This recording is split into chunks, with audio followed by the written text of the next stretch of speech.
The Free Agents podcast contains mature themes and adult language. Any discussion of gambling is for entertainment purposes only. Please abide by all laws in your location regarding gambling. This should be our intro. Can we start?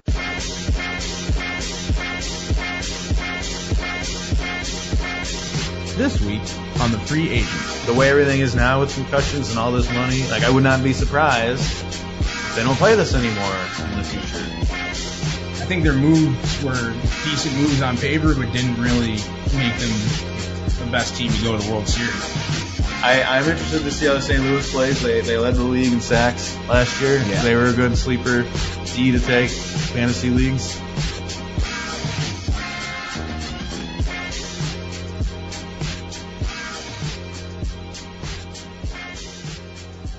Welcome to the Free Agent Sports Podcast. I'm your host this week, Joe Smarge, and joining us in studio this week, Frenchy the Greek. How are you, Frenchy? Good. I feel like a kid on Christmas. It's not Christmas yet. Thursday doesn't qualify as Christmas. I'm still really excited for Sunday, so Christmas Eve for me will be Saturday. But I'm really excited about tomorrow night's game. I got that fluttering feeling in my stomach, Well, I think it's going to be an excellent game to watch. It's really going to be interesting. I can't even begin to really get my head around what we might see. They gave us a good one right off the bat. Definitely. Thank God, because Thursday night games, LJ and I are kind of against the Thursday night game overall. Really?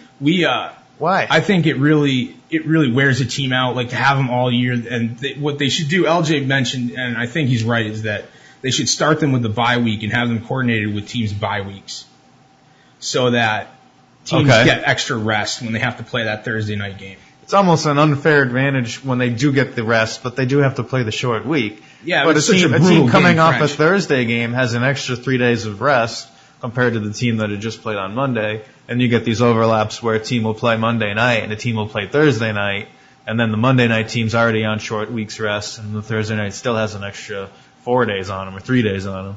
In that instance, you're right. If you look at it over the course of the whole schedule, it does sort of even out, but it really has an impact on that next week.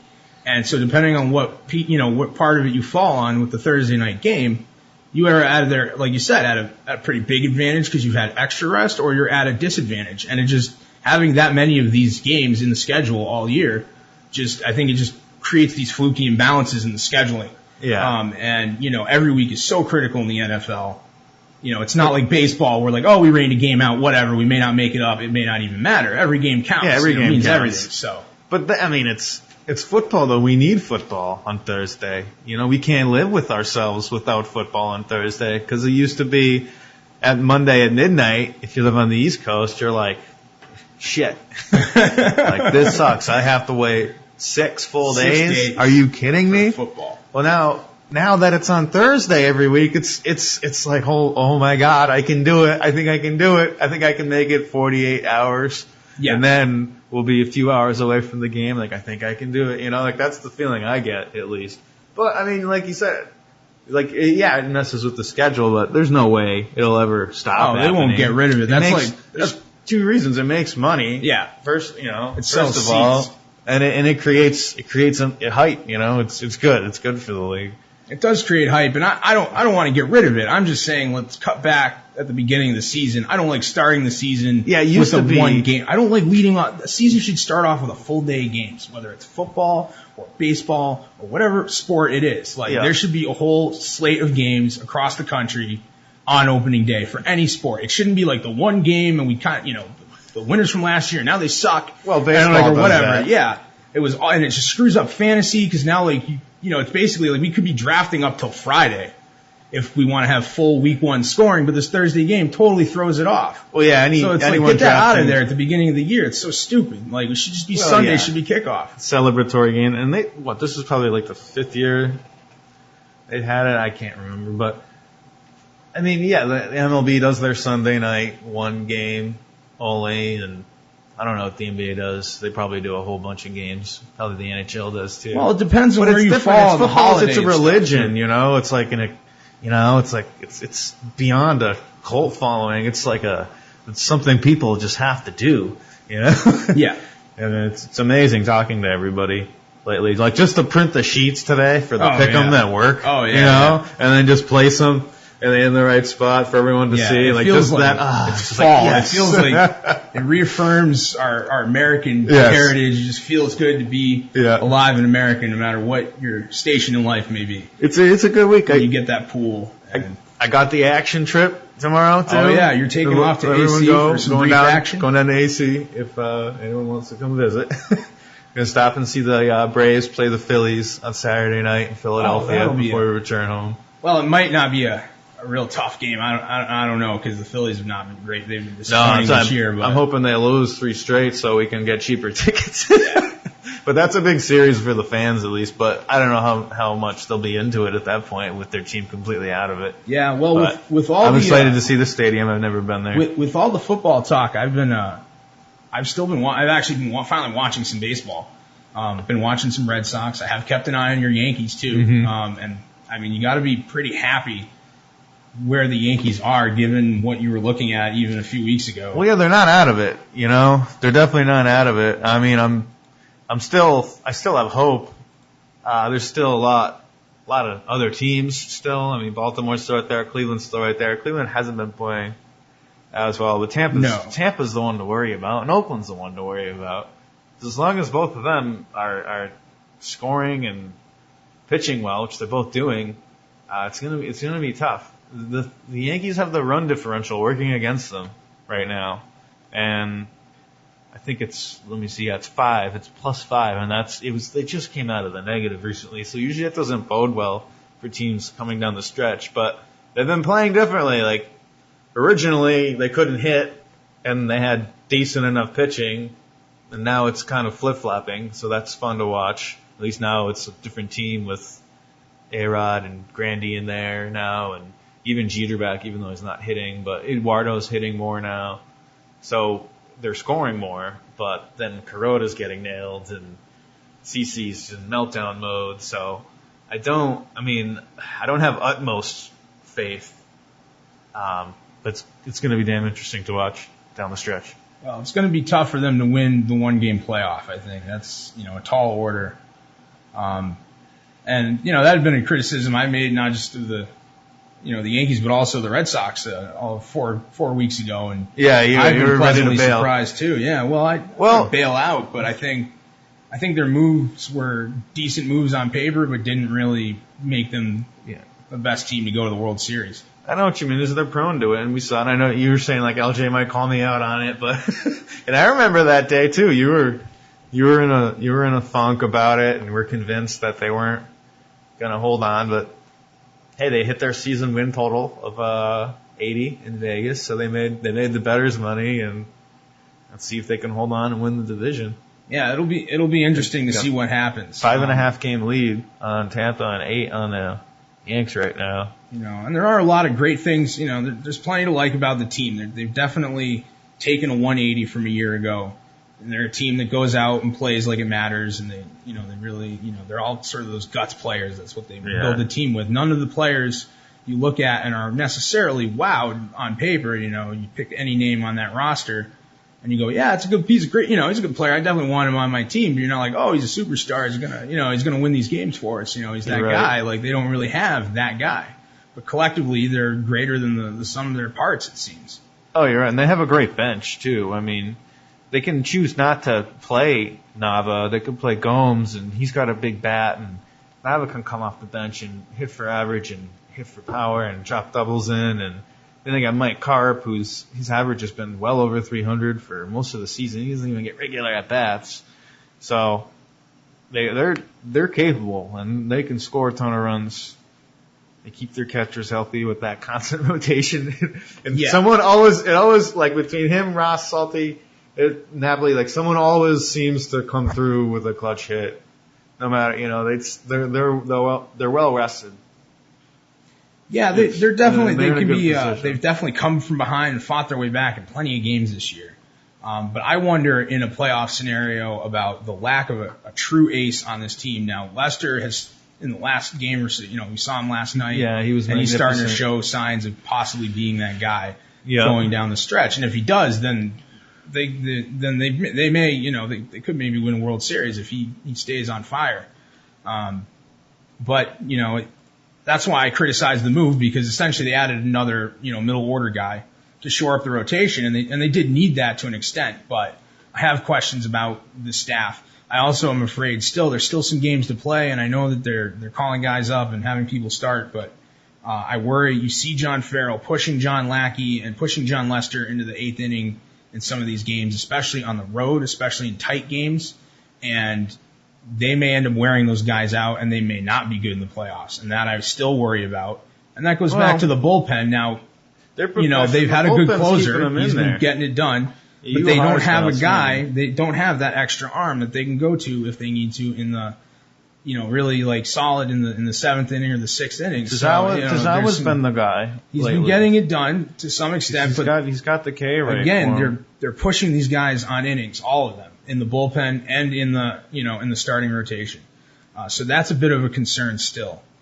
And then, you know, the one thing they haven't been able to do again is go on the road and win in these really tight games. You know, they finally showed signs of that in the last series and against the Dodgers, who had a good, you know, very good Dodgers lineup and, you know, team out that night, but was not necessarily the best you'd see out of the Dodgers, in terms of getting their pitching. So can they really go up against the, you know, these top starters, these aces, around the league in the AL, and take these guys on in their own parks in close games in these series? That's the real question.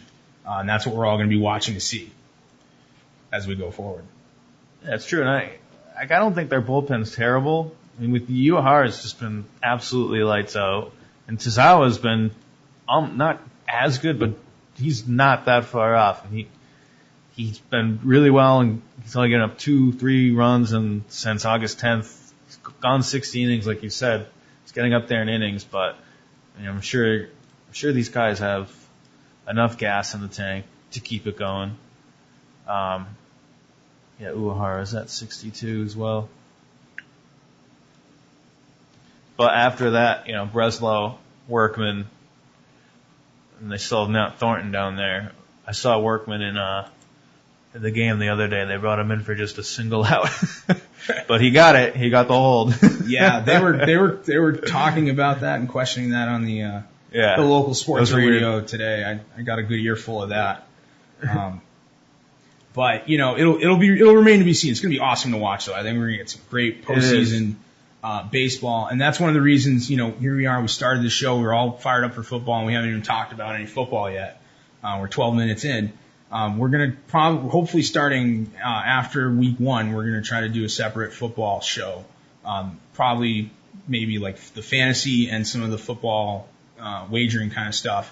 All packed into like a Friday show, or to come out Saturday morning, you'd be able to get on your iPod Saturday. The action side. Yeah, and then have our regular Wednesday podcast and still, you know, we can still talk about some football and stuff, but be able to cover more NBA. You know, LJ was asking me, are we going to do NCAA football? And I'm like, well, I haven't been watching it, but like, yeah, I mean, it's still college football. We got to cover it, right? I mean, like, people want to see that. Western Mass is not a big college football area. It's a thing in the Northeast. It's tough in general. But there are, you know, there's BC fans, there's UMass fans out there. LJ and I are always clamoring to get the stadium fixed up so we can get UMass back. I want to go tailgate. Here. They just got lit up 45-0 to Wisconsin. Yeah, that was threw them to the wolves. Yeah. It's okay, though, because they made a lot of money on that deal. Well, I'm not picking them to do amazing things this year, but I don't think anybody is. I like going to the games because it's affordable, it's close to us. I don't have to drive 2.5 hours. They're at Gillette. I know, and it sucks. Yeah. I'm not paying $50 to tailgate in a UMass game. That's bullshit. I don't think they charge for parking for those games. Really? I hope not. I'm surprised, though. Yeah, I'd be shocked I'm shocked that they don't, actually, to be honest. Yeah, I could be mistaken there. Maybe it's the soccer games I'm thinking of.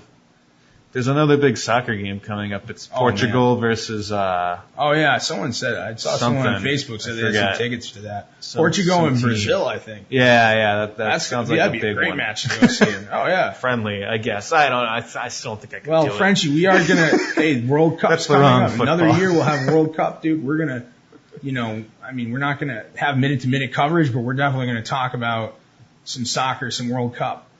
Soccer definitely coming up, going into this year and next year. Oh, it's in the off season of football, so. Oh, there's a lot of fans. Football. It's a sport that's, it's not expanding massively in America, but it's a steadily growing audience that slowly over time it's like its own genre is growing. And it's some fun stuff. I mean, it's a lot of, zero, no score tie, nil tie, and so. But we'll get into that. Soccer, it's just never exciting. And it's just, I understand it's competitive, and I like competitiveness, but it's just, if it was more exciting to watch, I guess equals scoring, I think it would be more enticing, or make the field smaller or something. I don't know. I can only watch like the big championship games, your UEFA and your finals or your semis. Oh man, you gotta watch. That's just about as far as I can go with it. You need to watch more Latin. If you're gonna watch like the Latin American, it's on all the time though. It's on in every time zone. So right now, or at any time, you can go on to one of those sites where you pirate the feeds of all the sports. And there's a crap ton. There's always a game on. Oh, there's always like some Spanish-speaking country playing soccer. Some fixed game going on. Well, somewhere. I don't know. But it's still awesome to watch. I just wouldn't gamble on it. That's the other thing. Soccer lost. I don't want to say it lost a lot of credibility, but it didn't help it when this report came out that over 750 soccer games have been fixed in the last decade and a half, and it's just not. It's not good for any sport, but.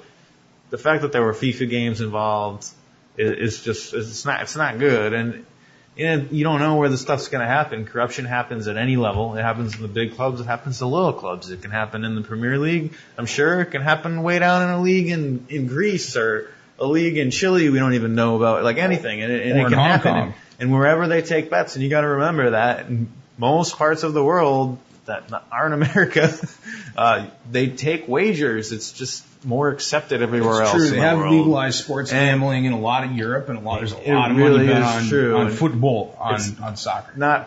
It doesn't have the same amount of hatred and dissidence that people have for it in this country. It's really not fair, in my opinion, the way some gamblers and actual people that are focused and kind of look at it as a profession, not a profession, but something I have to stay sober at and make sure, my odds are right and have all your facts right, like a informed decision making process, yes. But in Europe, it's all good to go. Like, it's not really frowned upon. So that's where this breeds, the soccer betting breeded on. Corruption is just going to be there because there's the ability to make money.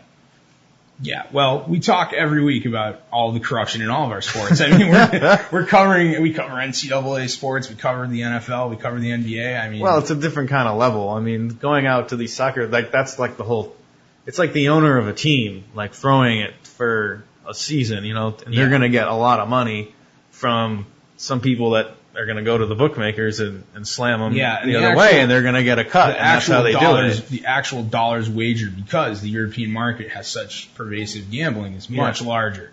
So it's actually a lot more fraud in terms of the dollar value. And it's harder to find. They don't have the resources that they do in America to hunt this stuff down. There are these massive betting pools that they're playing in. It's not just like a bunch of, you can track down an illegal gambling operation because usually it's a pretty small group of people who are participating in it. You have you have a bunch of like small guys who they don't really care about, and then you have the bigger guys and the bookies. And it's a close knit network of people, and so you get these get syndicates. Onto it. Yeah. That's what happens out there. Groups of people start betting on the same thing. But it's not going to happen in the NBA, the MLB, the NFL. That's not going to happen. In that level, in the NCAA, a whole team's not going to be bought, but like individual players will be bought. Yes, that can happen. It has happened. It'll probably happen again. I think they should just make all the teams publicly traded. What do you mean? Well, you could have soccer teams, or in America, basketball. Any American sport with that kind of if you really work, if you have that kind of big problem, you just make them all publicly traded teams. And then the public interest is served by the shareholders. So that's what you do. Interesting. I don't know. Did you catch the show last week? 6-minute soccer rant there. Yeah. Huh? Yeah. We might move it to the end of the show. Oh, that's fine. Just so people don't listen and are like, they're talking about all this fucking I'm glad soccer. I gave it. That's the thing. That's a lot of people don't want to hear about soccer right now. No, there's football Americano. I know. Before we dive into the games, hold on. Okay. You did bring up an interesting point about that concussion stuff last week, and the fact that lawsuit that was brought down on that was a outrageous. big deal for the NFL. You know what else is outrageous is the fact that NFL and PBS had teamed up to do a special documentary on the concussions, and then exactly. It's unbelievable. I mean, this is legitimate press. This is not some slanted. I can't. No, and the fact that it's like, I mean, it's not in their interest. It's not in ESPN interest to put a story out like this. To understand, ESPN's owned by Disney, and how that all funnels up to everything. But it's just the simple fact that it kind of went unnoticed. It's a little, it's a little shitty on the NFL's part. Yeah. But, I mean, to understand, they don't want to be associated with it. They have to think in their best interest. I understand that aspect of it.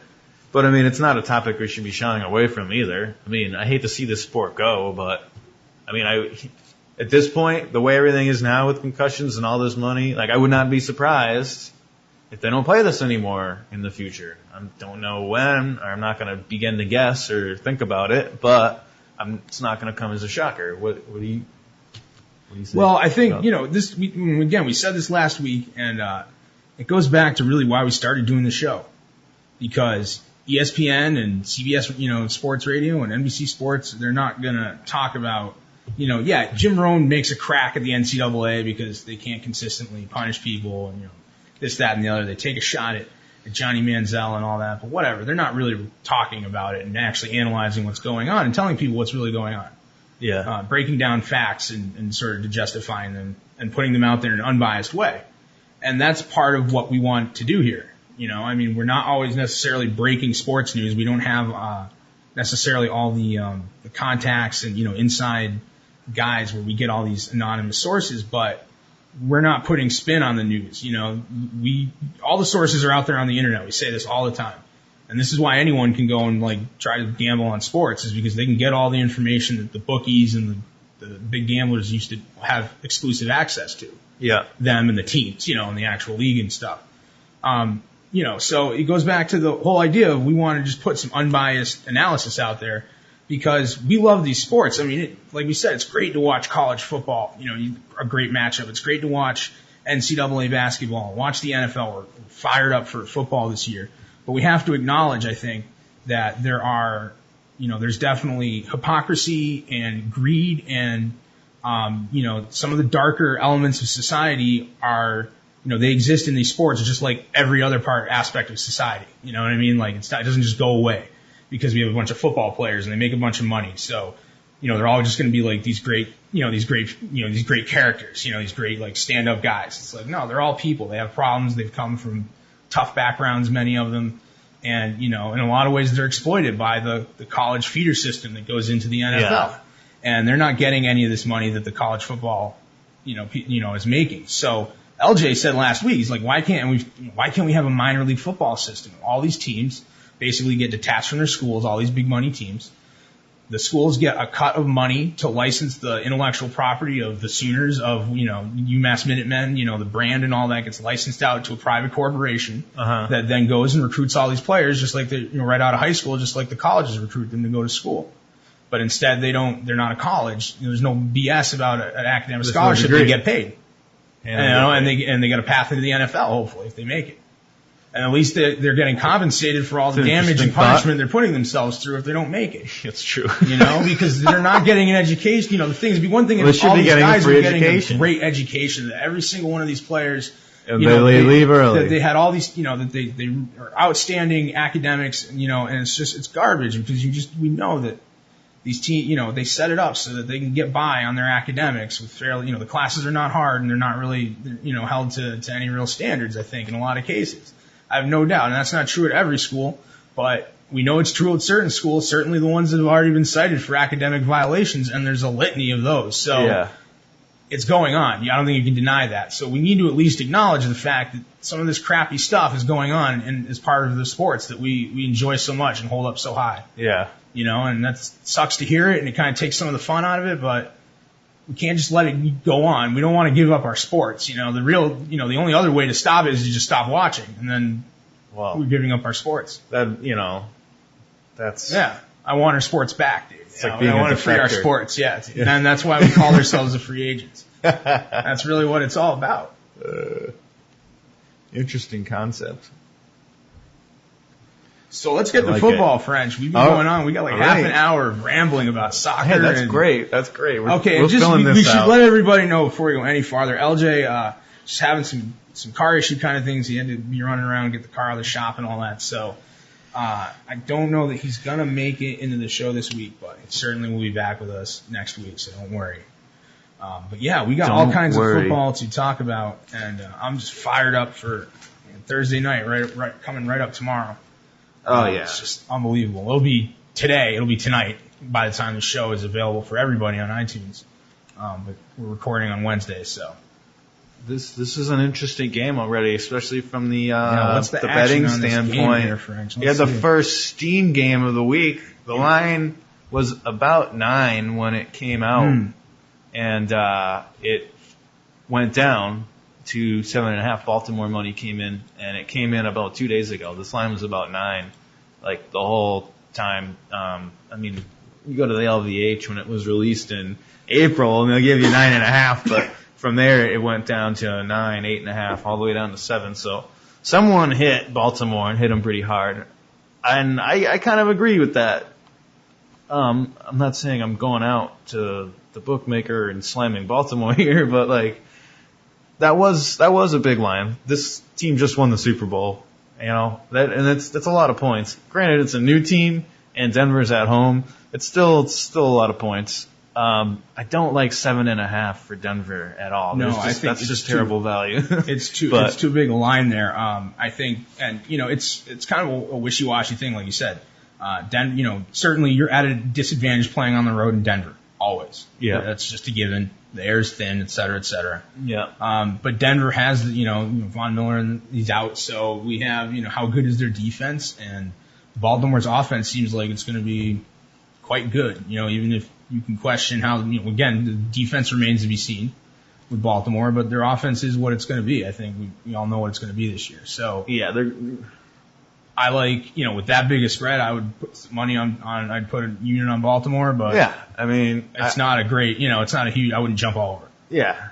I mean, that was the right play. That might end up being the biggest line move of the week, but we'll have to wait and see till Sunday comes. But everyone's going to rush out and bet this game. Anyone who's in Las Vegas that's a football fan, well, I personally, you got to lay off. You got to not. The worst mistake you can make is running out and just firing away, and like you gotta maintain a level of professionalism 14 here. And teaser, just wait, fire 14 teaser. Yeah, you end up I put $100 on a 14 teaser. That's a hundo. So then we have Cincinnati at Chicago. Yes, and this is a pretty sort of underwhelming line here. We have two fairly defensive teams. We all wonder how the Chicago offense will be. Yeah, that Cincy defense is going to be spectacular this year. I think they're going to be very good. The offense is going to stumble, so they're going to need that. So it could be a fairly low-scoring affair. The total's at about 41.5. Looks like it opened at 45 though, so it's gone down a little bit coming into the weekend. I mean, -3 for Chicago. I guess that makes sense. They're just giving them straight home field advantage here. I think in the end, Cincy might be the better team, but again, you're gonna have to wait and see. I'm interested in betting on this team this year, Cincinnati. Yeah. But maybe it's not going to be right now. No, it's too soon. Yeah, and they have a tough schedule in the beginning and the end of their season. They're gonna have a hard time. And a lot of big guys and ESPN and whatnot, they're picking them to win the AFC North, man. Who did you guys pick for the AFC North last week? I don't even remember French. Honestly, I don't. Hope you didn't let LJ go with the Steelers because he's a Steelers fan. No, I don't think. No, he was not. I wanted to. I was like, LJ, take the Steelers. That's a tough one. You can make cases for all three. I definitely like Cincy or Baltimore more. Real quick, French. Was it AFC North? We said. Yeah, AFC North. Well, I think I called out just Baltimore as sort of the chalk there, and then Cincinnati is definitely the runner-up. They're gonna contend. I'm interested to see this team this year. Yeah, moving. We have there's a lot of there's nothing too crazy. Like the biggest games this week, obviously, are Green Bay, San Fran at 4, and then Sunday night. And Seattle, Carolina, I think, is the headline game at 1 o'clock. That's an interesting one too. Carolina's getting about 3.5 points at home, so there's decent value there if you like a home dog. The total's at 45 too, which to me instantly I'm like, that's a great defense. That's a high number. But, I mean, they're both capable of scoring. I still I kind of like the under a little bit there. Just a lean, just something to think about. But Carolina didn't look that great in preseason. I know people are going to say, well, don't listen to preseason. But really, like, they didn't. They weren't able to move the ball well at all. Cam didn't run at all. They probably didn't want him to run, but still, he wasn't able to run. He wasn't able to throw downfield. The running back situation is still questionable right now, so I'm not sold on this team yet. I'm interested in Seattle, maybe a money line or something, but again, probably just going to be a layoff. Seattle does have that West Coast to East Coast thing at 1 o'clock this week too, but it's week 1, so they should be on the East Coast already. Pretty fresh, yeah. That's why I'm interested to see, does that trend count in week 1? You know, because that's been a trend that's just been against the West Coast team. I don't think that's going to affect it much in week 1, and I think you have a Seattle defense that is still being.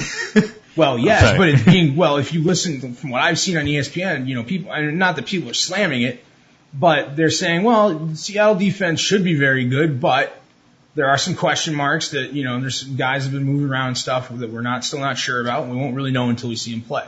Yeah. And I think that's where you're seeing a lot of this public action, you know, why the line is where it is.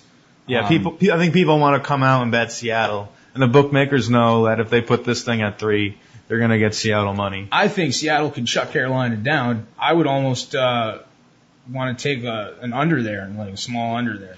Yeah, I'm just going to have to look into that. I didn't delve too far into the totals yet this week, but 45. Hey, if Carolina's really, like what they said, not doing that well in preseason, maybe they'll have a tough time out the gate. But I mean, that Seattle defense is just outstanding. What's another 1 o'clock game? Miami, Cleveland is a pick 'em, and I think some money has come in on Cleveland in the last day or so. That's a snooze. Moving it to -1.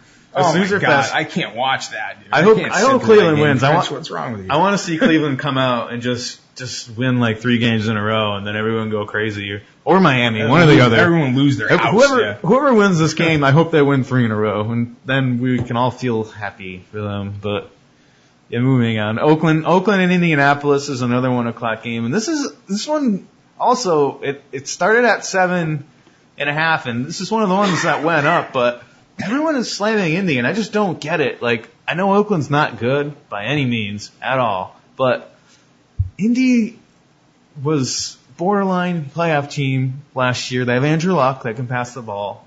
They have some weapons in Reggie Wayne, T.Y. Hilton, maybe Fleener if he can, you know, have a better year than he did last year. But I'm not sold on the running back situation at all with Ahmad Bradshaw and Vic Ballard. None of those guys are very good. I mean, I don't think they're going to be able to move the ball on the ground. They're going to have to do it all with luck. And then defensively, and they swapped around a lot of guys because they weren't good. They were not good defensively last year. So they brought in a bunch of different personnel, and they've been cutting everything out in training camp. And so it's supposed to be reshuffled, but it's one of these things you're going to have to wait and see. That's why at this point, there's no way I can make or even suggest any sort of lay on Indianapolis with that amount of points right now. I don't care who they're playing. 9.5, or looks like you could get as good as 7.5 somewhere, maybe, or maybe that was earlier. But that was the open, so it's gone up. Yeah. Yeah. So yeah, like you said, there's been a lot of public money there. Oh, that's rolling in for Indy. That's one of the bigger consensus games of the week that people have already bet on. Indy money line and Indy on the spread, driving it from, you know, it opened at 7 to all the way up to, you know, 8.5, 9 now, which I don't know, Oakland's bad, but I don't know, that's a lot of points, to me. They are at home. You can give them that. I had another comment, but I cannot forget. Well, French, let me ask you this. Coming up this week, do you like home underdogs? Do you like getting a bunch of points? I always love home. Are you gonna jam Buffalo here against hosting New England this week? at 1:00. You're just going to jam in for 9.5 points on Buffalo here. Probably, absolutely not. I'm not betting on a rookie on his first game ever. Yeah, I think you'd be crazy if you did that. I mean, same thing. I'm not going to go out and take New England either. That's a lot of points. And who knows? Yeah, well, BJ. What's EJ Manuel going to do? CJ or an EJ? Someone's going to come up with some trendy CJ, EJ, 2K, 13, something, hashtag. Oh, man. Whatever. We'll leave that up to the Skip Baylesses of the world and the Stephen A. Smiths to decide what his tag should be. What if they're dangerous? What if Buffalo's dangerous and they come out and keep this game close? I think CJ Spiller's dangerous. He's very dangerous. I think the quarterback can probably connect with him for some plays. It'll bust up the middle. So I don't know. I mean, I think, like you said, I think the Patriots will win the game, but I wouldn't take them I wouldn't lay all those points either. It's terrible. Oh yeah. They're tough value. So how about the under? We got like about 51 here. Like, we hear all about this great New England defense, Buffalo. Doesn't matter. The New England offense is expected to be very good. They're going to put up 52 points. The Buffalo defense points. is not real. I don't think they've really improved much. So that's where that over comes from, I think. But it remains to be seen. I mean, LJ would tell you that Tom Brady and Danny Amendola could be the second coming of Tom Brady and Randy Moss when he watched them in preseason a few weeks ago. So we'll see what happens. Well, but I'm excited, obviously, being a Pats fan. So I believe it. And the Bills got that kick returner who's pretty darn good. He might be one of the best kick returners in the league. Marcus Goodwin. He ran a 4.27 at the combine. So beside running back, that'd probably be their only other advantage in the game. Maybe they can get some field position. Now I'm also not pulling for the Bills here. I'm just I'm also just giving you guys reasons to looking forward to this. We got Atlanta at New Orleans. Yeah, that's a good 1:00. That's going to be really interesting to see because I think we all expect New Orleans to be the offense. Everything kind of be restored back the way it was, and they should be this prolific offense now. Certainly, some people have come and gone, but it's still the same basic offense. He's got his receivers and they have their stable of running backs and they run by committee and that's what they do. So Breeze is there and they're all back. I like New Orleans here to win, definitely. Atlanta's don't have a good pass rush at all. You need pass rush to win in this league, and you need a guy to throw the passes in this league. And New Orleans has the best guy to throw the passes in this league, and Atlanta has the worst pass rush, one of the worst pass rushes in this league. So this has win written all over it for New Orleans, in my opinion. Now, the other point, this was my space out I was thinking of from Oakland Indy. I'm sorry, I have to go back to this. Indy is the highest survivor pick in percentage. Oh, really? Across the board. Of course. That was the right, because you pick the guys like you always take the crappy teams that they have a matchup. You're confident they could win. You play those guys right away and get them out of the way. I'm a little keep all the better teams for later in the survivor round. Exactly. That's the basic people strategy. See Oakland's and people see a playoff team, and I hope it works out. I'm not picking Indy in that game. I'm not going to do it as my survivor pick. I really like New Orleans more. I'm not going to. I don't think I'll go with New Orleans either as a survivor, but I really like New Orleans to win this game. I think it's going to be closer than that, French. I think Atlanta's going to come out and play. They're just going to be fired up. I just feel like they have fire under their asses this year. Look at that total. The bookmakers think they're going to come out and fire. I don't know how great the New Orleans D is these days anymore. It's not the D that it used to be. So I think the high total is good there. But I think it might be a close game. It's hard to bet. I wouldn't really want to bet on that spread either way. That's tough. Yeah, so the standard 3 for home field.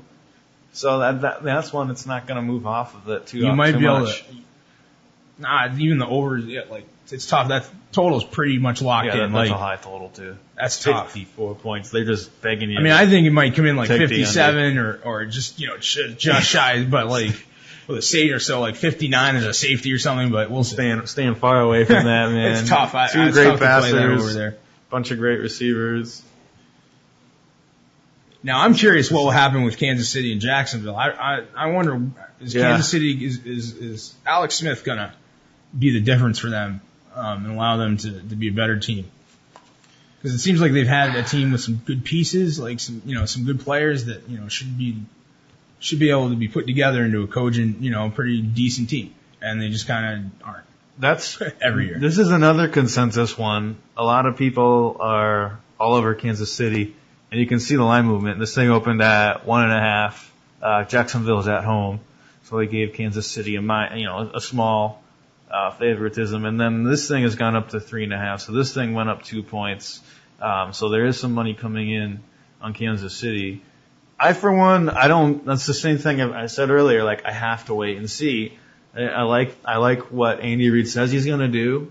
Pass a lot to the running backs and let them go off, and he wants to throw the ball downfield in his offense. But Alex Smith isn't a great downfield passer, so you have to wait and see what happens with this team. Yeah, it's one thing to wish for that. He's not a big arm that's going to heft the ball down the field for deep plays. And that's what Andy Reid, that's what he had done in all those years with McNabb. McNabb had a huge arm, so it's a little...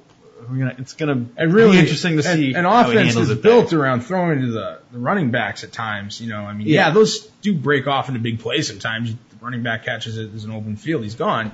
But most of the times, those are sort of the nickel and dime kind of offenses where you're just trying to make your short yardages. Yeah. On consecutive downs and never really be behind and down in distance. Yes, he's going to get a ton of passes. And you can run an effective offense that way. I mean, the 49ers offense with Alex Smith was pretty decent. I mean, they were a somewhat competitive, they weren't the greatest offense, but they were a competitive team. You got the job done, no turnover. They should be able to get it done there with, especially with, I just think the running backs and stuff can get it done. So I'm not opposed to Kansas City. I just, like I said, the wait and see approach. Yeah. But there is a little bit more hype than I think there should be with this team right now.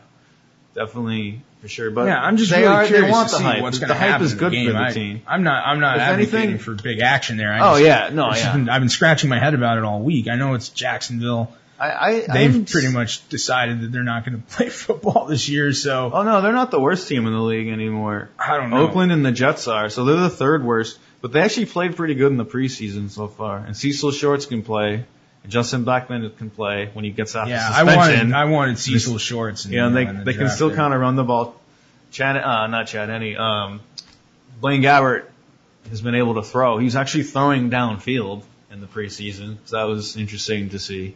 But I'm not saying I'm running out and betting Jacksonville, but I would lean if it got to 4.5. I would lean Jacksonville. Sure, why not? So speaking of Justin Blackman, would you make a trade? I was pondering this in our fantasy league. Someone has Justin Blackman, and I have Ben Jarvis Green Ellis, who's just a backup on my team, and I could easily just pawn him away. Do you need the and receiver? Maybe get him. I have a couple of receivers who might play or might be big bust out receivers as the year goes on, but I don't have any real backups who are consistently playing. So you might have to. I have a good enough team to get through 4 weeks, and I don't really have a bye problem there. So I was thinking, should I try to make an offer? Do you have enough backs to not? Well, yeah. I mean, I don't know what's going to happen with the firm, anyways. Yeah, I don't exactly, and I have solid running backs who should stay healthy. So I'd wait 2 weeks or a week, and then try to see what Giovanni does, yeah. See what the firm does, and then see. You what have happens. Giovanni, so. Well, I mean, yeah, but you still want to see how he does, because if he lights it up, yeah, that affects Ben Jarvis, yeah. But maybe see, if I wouldn't want the deal for the firm, then. That's just what I'm thinking, though. If I really wanted to do it, striking early might get, I think it'd get done right away. Whereas if you wait, and then he doesn't have any value, he's worthless, and he's not even a backup anymore. If I pawn him off now, it's I know what I'm going to get. Agreed. Yeah. I don't know. An interesting trade, but anyway, moving on. So we have. There's another one I'm interested in: Minnesota and Detroit at 1:00. I skipped Detroit. over that a little bit. Could be an interesting game. I want to add Detroit is one of the teams I took. I don't necessarily like talking about it all the time, but I'm gonna tell you this is one of the teams I took their team total over. Yeah, that's 7.5 wins. I think that's great value. A little bit of juice on it, but you got to deal with that. No over-unders. You got to do what you got to do. But that's one, in this game too. You can see that there's money coming in. They started at 3. It's up to 3.5, 4.5 now. So people aren't sold on Ponder. He had a bad preseason. Adrian Peterson didn't play a game, but neither did he didn't last year either. So I think we know what to expect from him. I think with Reggie Bush, you're I a got member of I have a big your interest fantasy in the team. I have a bunch of guys in this team this year, in this game. So I'm playing West, and I believe West has AP, right? I'm pretty sure West has AP. So I'm going up against AP. Oh, there you go. And I've got Stafford, and I've got Reggie Bush. Yeah. So That's it'll be interesting. That's a good one for you to watch. Yeah. Yeah, and you're on the Stafford train too. Keep in mind he's got the most pass attempts for 2 years in a row now. Yeah, and I just like this team. He almost topped a ton I think of they're going yardage. to be good. They haven't made it any harder for the quarterbacks to play in the league, so yeah, it's not like all that's going to go away because now he has to be a better quarterback than he is. Yeah, you got to keep Reggie Bush upright. Yeah, that's the thing. Jacques Bell has moved up in the depth chart. Yeah, I destroyed. I just retched all over his name the other day. I know. I grabbed him. I snaked him. I snaked him from I was you. like, Joey Queeb Bell. I'm like, sorry, dude. I got your name wrong. Oh, yeah. Like, LJ's looking at me like, what's going on? Oh, my God. I'm going to move to another game I have interest in. Tennessee, Pittsburgh. I like Tennessee a little bit here. I don't think Pittsburgh's 7 points good yet. No. And in Tennessee, I think Chris Johnson's going to have a resurgent year. And then if you can't, there's still Sean Green there. So they have two really good running backs. I think Kendall Wright will have a better year. Kendall Wright, maybe. I'm not Locker is Sean just Green. the only I'm thing. sorry, I'm not a Sean Green fan. Well, I mean, in the instance, Chris Johnson, where he is, obviously, that's the the best backup. That's the best he's backup in the league. Are you so? Well, yeah. I mean, look at there's not a lot of backups. I mean, that are you good. I mean, he's starting experience. Would you consider Ben Jarvis a backup? I guess so. Because I think he's more consistent. Well, I mean, his yards per carry has been not good for a Never. long time now. I mean, good enough though. Like I mean, you're talking about backup. I don't know, but anyway. I mean, Sean Green's playing on a bad team for a while. I mean, I'm not praising him, but I mean, it's not a bad backup. Do you want to talk about Tampa Bay and the Jets this week too, or? That game, that's probably that's my other snoozer It opened game. at 1, like almost a pick 'em. And then it's gone up. They're giving the Jets 3 here. It's gone up as the week's gone on, or as much as maybe 4.5 in some value sport books. I don't see much interest in that at all. I mean, I just want to watch them get crushed, dude. Tampa. I want to watch Tampa Bay walk all over the Jets. Yeah. I mean, how long before they're booing and like, oh, it's going to be a circus, dude. Geno Smith got the nod. It's going to be today. awesome. So I think Tampa Bay D is great. If you don't have a D or you're questionable about a defense for matchup play, take Tampa Bay D here in League One. Unfortunately, they lost their best offensive lineman. That doesn't matter. Carl Nix, Tampa. I was kind of not high on him, but liking Freeman for sleeper-esque status in fantasy because they had a good O-line. And this guy's Pro Bowl quality, and this guy is out. Freeman's been getting sacked in the preseason a lot. So the O-line's fucking a mess. And that's what made Doug Martin and that team pretty good last year. So that's something they're going to have to get through as a team, for sure. They still should be able to beat the Jets, though. The Jets are really bad. Like they're going to be worse than Jacksonville if anyone's looking for action. Oh yeah, yeah. They're just going to. But yeah, there's no way. Same thing. You're not going to put your money on a rookie. I don't think anyone's going to bet the Jets this weekend. No, that's terrible. It is terrible. Yeah, Tampa Bay owned in an average of 65% of Yahoo leagues, so you still have a 1 in 3 shot at grabbing them this week if you flunked on a defense this week. And people do, I mean, it's a good strategy to wait. I went kind of early in my draft for defense. LJ thought that was wrong. You can argue about it.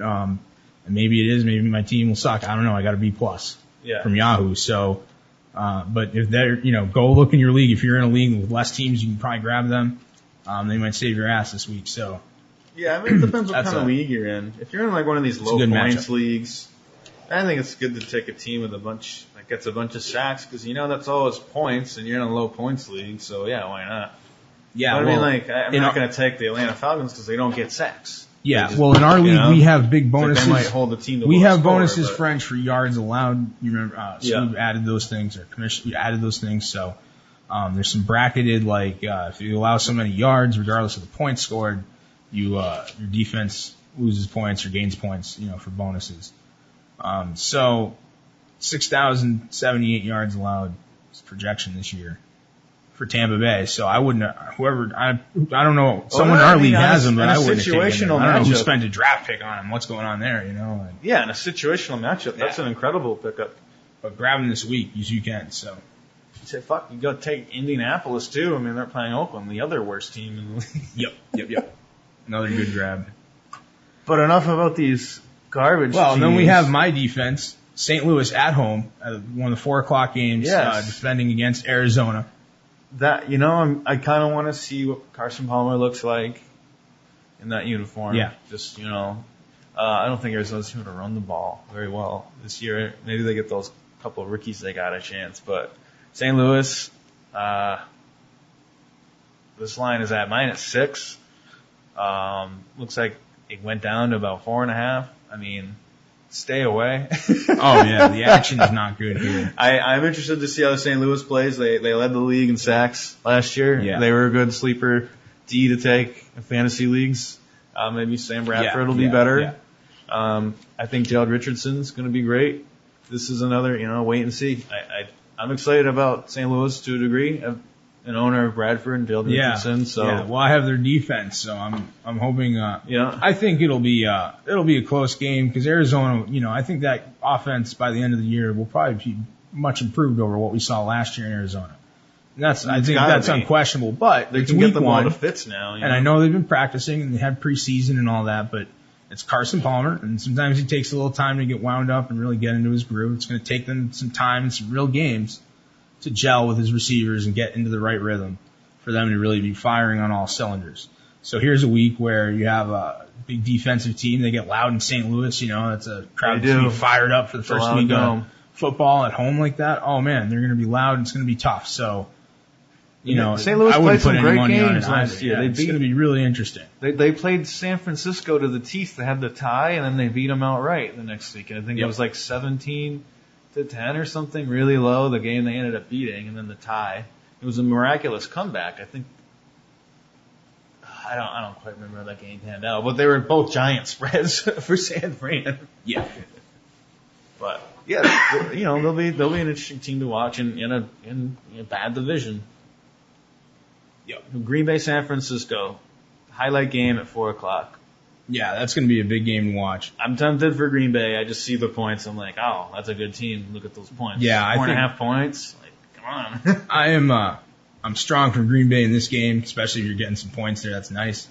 I'm overall for the whole year. I'm fading San Francisco a little bit. I think they're going to have a little bit of regression, have some growing pains and things going on. So they might with Copernicus. They're at home, but you can tell our commish. I know he's a Niners fan, but tell him Smarge the Serb said, fading the Niners this year.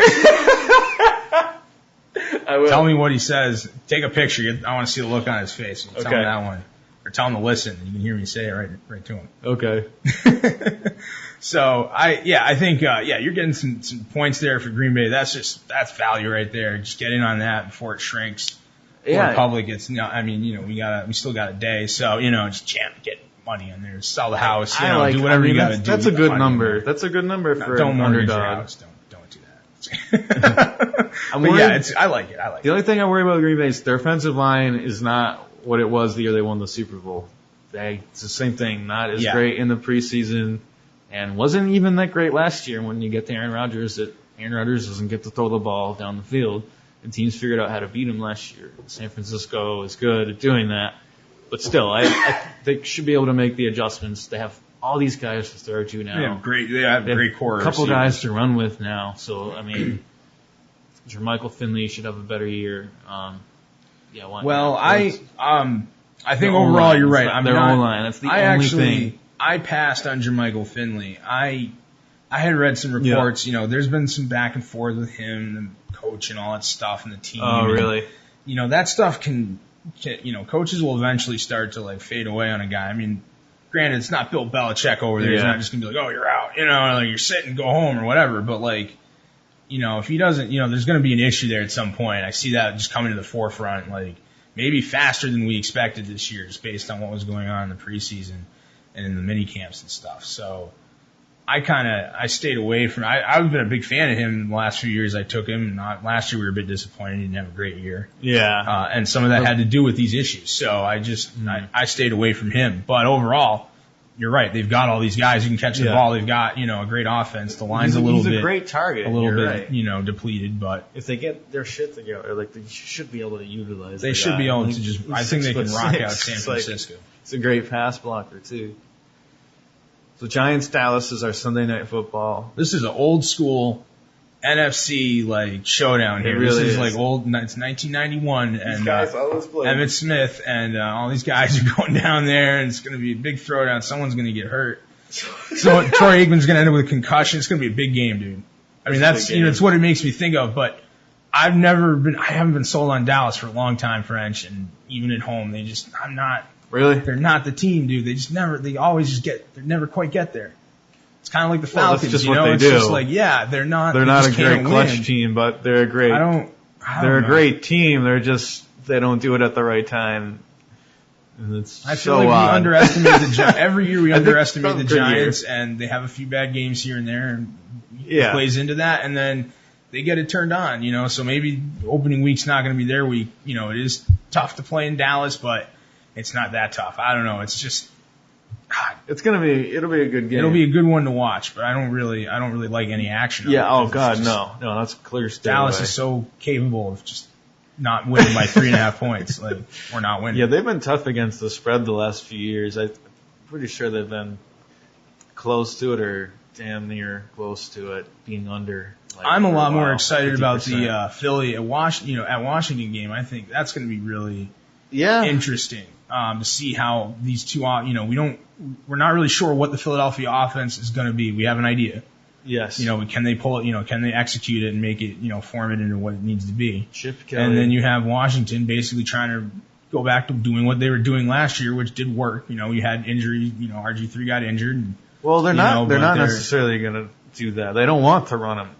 Well, not exactly. No, not that part of it, but just the overall. They were trying to establish the run with the running backs and they were doing that. Yeah, they don't want RG3, but he's still new, and so plays break, and he's going to make plays happen, and that's part of why he's out there. And that's I think he just did it too much. I think he can make that adjustment, and I think he can pull the ball down more and throw. I think he'll be okay. But I just watching that emerge and wondering if the Washington defense should be better this year. They got a bunch of their key injured players back, should be healthy. And so they should actually be a better D. Now, they haven't really fixed a lot of the problems in the secondary. They moved some pieces around there, but we're not sure what that's going to be. So they should be improved, but it could really screw with Philadelphia if they're not ready. I like that you said that because I'm pointing down. And I like the under. I don't know that Philadelphia offense is going to come out and fire away all these points on the first week. It's going to take them some time to get it going. This thing opened at 52. That's where I got Brian it. Brian Rackle might cause some trouble out there. So exactly, this is the first game of the year that I took action on. It was the under in this game, and I grabbed it like a week and a half ago at 52, and it's only gone down since. Some shops are doing with 47.5, but up around 49, 48.5 too. So, like you said, I don't think they're going to come out firing Philly in Washington. I mean, everyone's thinking run and gun, but they're going to run. Yeah. They're going to run it to Morris, and that's going to chew up clock, baby. Yep. So, yes. Clock is your friend. Yes, clock. I'm excited for Monday night. You'll cheer for the clock all night. Oh, I'm always at asshole room for the clock. The under. The under betters. Oh, he wasn't out of bounds. He was on the line. Oh, man. What do you mean you're calling a timeout? And then they wrap us up with Houston, San Diego, which is another, I think it's going to be a no play. There's a home dog, but that's a better game. Usually they've been giving us Oakland, San Diego's that late Monday night game the last few years. Yeah. And it's just bad. Yep. And before they had Peyton, I remember it was Denver, I think, and Kansas City, the second game of the Monday night doubleheader opening season. It was just awful. Who's going to watch this? Yeah. To throw Houston in there, I think that was a smart move by the schedulers. They're not an East Coast team, so they needed that. It had to be a non-East Coast team, so they went to Houston and figured, they're not as far away. Well, it's a late game. It'll be curious to see how the ratings go compared to Dallas. We always like to look at Houston versus Dallas ratings and stuff. Yeah, I think you'll have a good rating for Philly, Washington. It's not the best game, the night game, but it's like you said, it's like we were saying earlier, it's fucking football. People need to watch it. Yeah, they'll be watching. Oh yeah, the rating. We want to take odds on the rating. You won't get the casual East Coast viewers because they'll be in bed. That's how they're. I'll go minus 2.5 on the rating of the given Dallas Giants favorite. Lock it up.